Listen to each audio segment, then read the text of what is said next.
will look at what you're doing, how long it takes, how much time your staff spend on it, what your labor cost of that's going to be, and what it will cost you a year to do certain things for certain clients.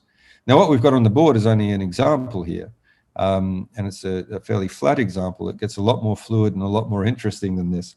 But it shows you how you need to start to think about your time. And the other thing it shows you is if you wanted to deliver this service in this business that we're looking at, and it costs 8,000 Rand to deliver it, and the client paid you 6,000 Rand, you're now paying 8,000 Rand a year for 5 or 10 years to deliver this service that the client expects from you in return for no income. And that's not a way to run a business. Remember, guys, please, you've got a professional obligation to be profitable. If you are going to get people to their financial destination effectively, you need to be around in 10 and 15 and 20 years.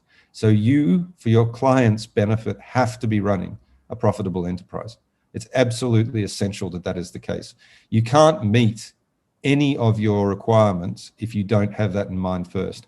And my model that I'm promoting to you today, the Encore model, is to say we need to be running a business that is profitable per client. So each client is profitable to our business. If you want to do pro bono work on the side, or you want to do pro bono work for people, I absolutely support it, but we categorize it properly. We recognize what we're doing.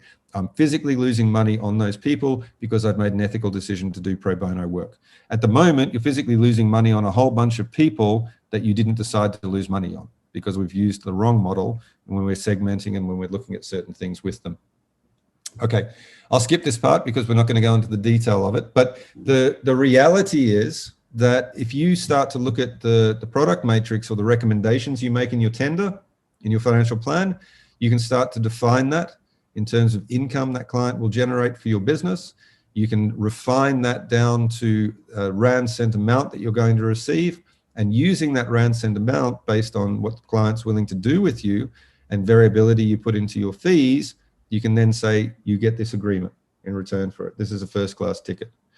And if you put yourself into a situation here, for example, where a client invests R1 million with you and you offer them a premium economy ticket, and they then say, well, what's a business class ticket look like? And you can show them what the difference is and what the difference in value is. They may well say, well, if I brought my life insurance over, would that get me into business class? And if you've got a calculator like this, the answer may well be yes, it will. So this gets a situation in play where, again, it's not about the product, it's about your business and what you're receiving for delivering certain services. This just highlights how that money will be collected.